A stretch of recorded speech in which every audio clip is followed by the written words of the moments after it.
Hello bookish friends, and welcome back to my channel, and welcome to a NYC book shopping vlog.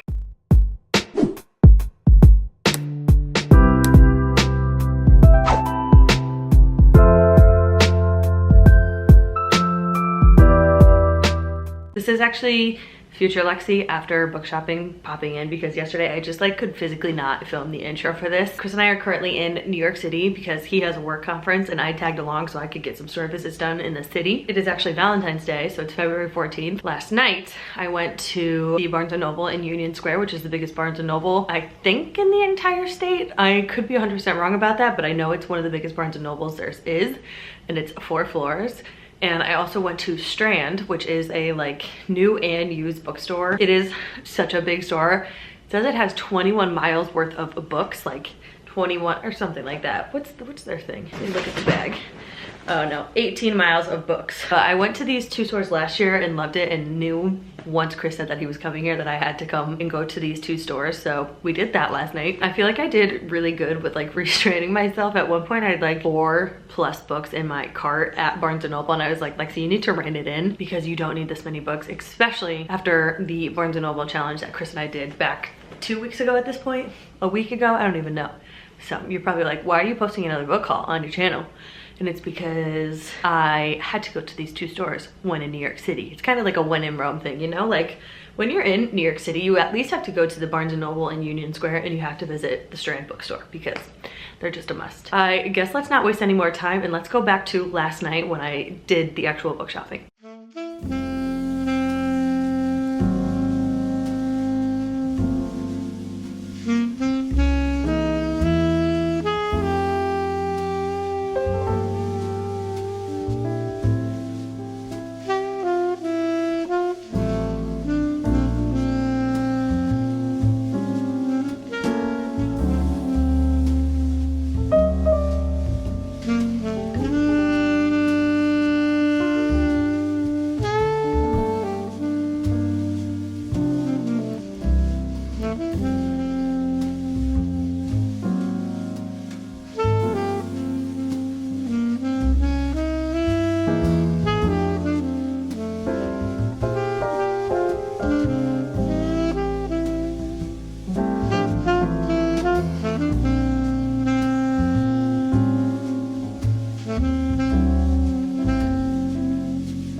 As you just saw, we did some book shopping.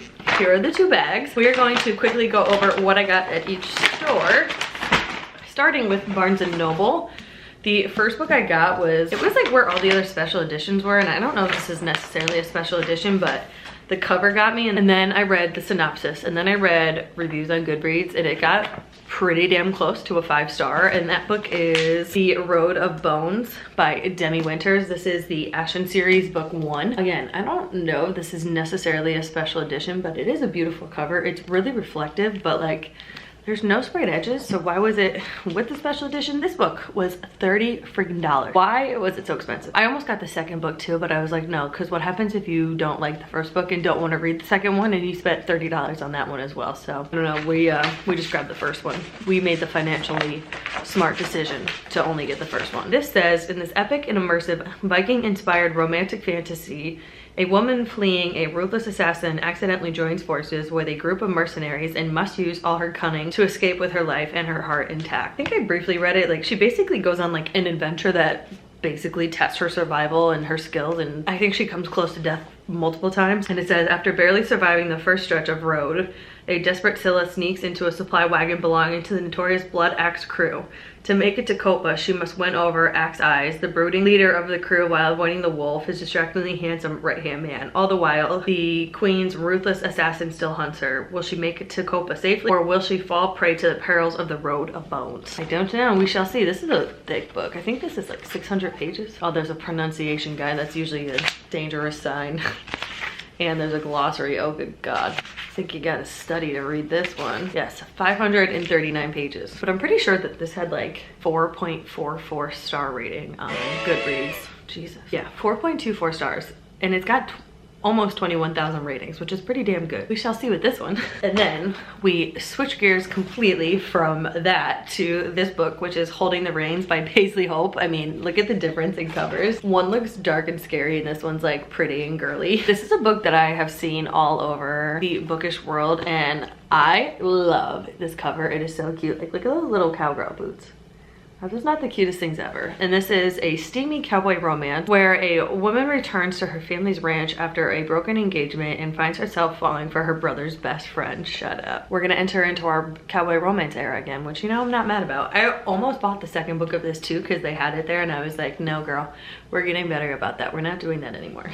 So those are the 2 books I got from Barnes & Noble. Like I said, I think at one point I had like 5 books in my basket, and I was like, no, I need to narrow this down to just a couple. I also had a $30 gift card for my birthday and $15 in rewards. So both of those books cost me, I think it was like $6.83 or something. So love it. Okay, and then we went to Strand, and this one's really exciting because if you've never been to Strand, then you don't know that when you first walk in, the first table you see is their blind dates with a book. And they don't just like write what it is, they literally make the cutest little graphics for the blind dates. They have so many options to choose from. I chose Squid Games Meets The Bachelor in this dark academia satire, which I was like, I don't know what the fuck any of that means, but Chris and I just recently watched the newest season of Squid Games, and I'm obsessed. I was like, how bad can it be? So we'll open that in a second because I want to save that for last, and then we'll talk about the other 2 books I got there. And this first one kind of shocks me that I bought it because I never thought I would be somebody who would read this. It just doesn't seem like my thing. I don't know, but our reading taste changed, and I saw this book in Barnes & Noble, and I was like, should I buy it? And I didn't. And then I went to Strand, and they, like I said, have used and new books. So I saw it for $7. And I was like, all right, for $7, I'll buy a used copy. And that is Caraval by Stephanie Garber.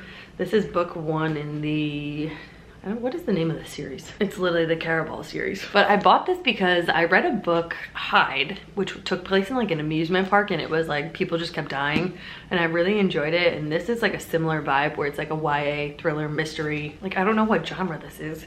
So it says, a legendary competition, a mesmerizing romance, an unbreakable bond between two sisters. Scarlett Dragna has never left the tiny island where she and her sister Tella live with their powerful and cruel father. Now Scarlett's father has arranged a marriage for her, and Scarlett thinks her dreams of seeing Caraval, the faraway once-a-year performance where the audience participates in the show, are over. But this year, Scarlett's long dreamt of invitation finally arrives. With the help of a mysterious sailor, Tella whisks Scarlett away to the show.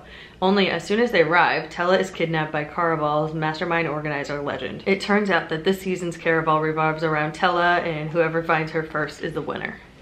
And there's another paragraph, but I'm not gonna read it. But I was like, you know what? For $7, we'll try it. This next book is also so random, but I don't know where I saw this because I put it on my want to read on Goodreads. And when I saw it in store, I was like, oh, hell yeah. I mean, I think it was pricey for a used book. This was $11.99.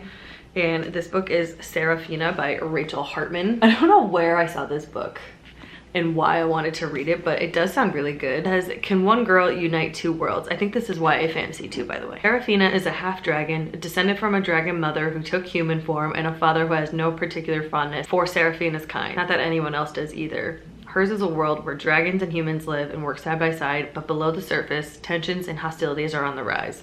Serafina guards her true nature with all of her being, but when a member of the royal family is brutally murdered, she's suddenly thrust into the spotlight, drawn into the investigation alongside the dangerously perceptive Prince Lucian.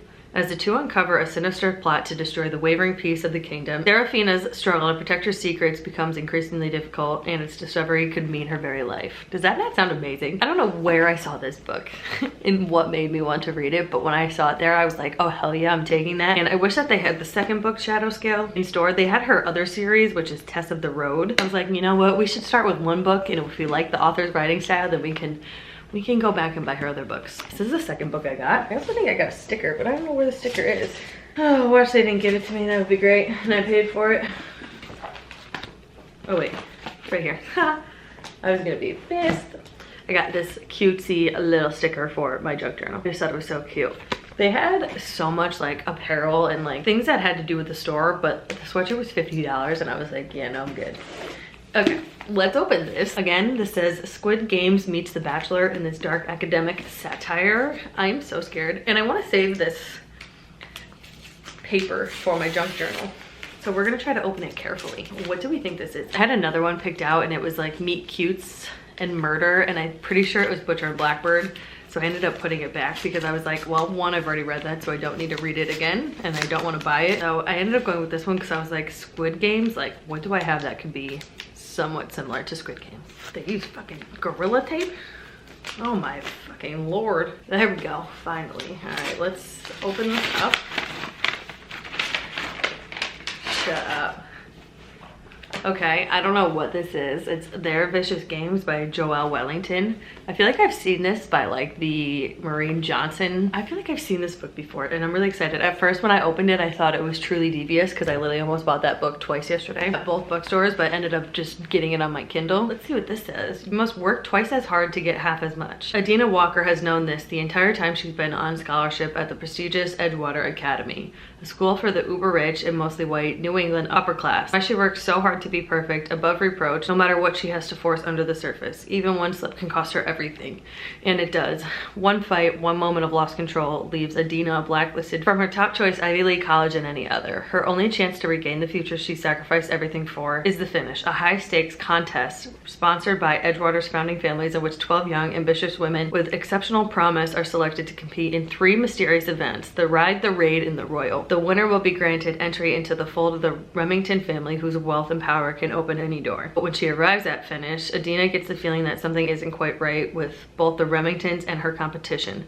And soon it becomes clear that this larger-than-life prize can only come at an even greater cost, because the finish's stakes aren't just make or break, they're life and death. Adina knows the deck is stacked against her, it always has been, but maybe the only way to survive their vicious game is for her to change the rules. That sounds amazing. God, I hope people don't die like they do in Squid Games. And how is that really Bachelor? I mean, I'm assuming that there's probably like, I don't know, some sort of love that she finds in here, but okay, that's pretty cool.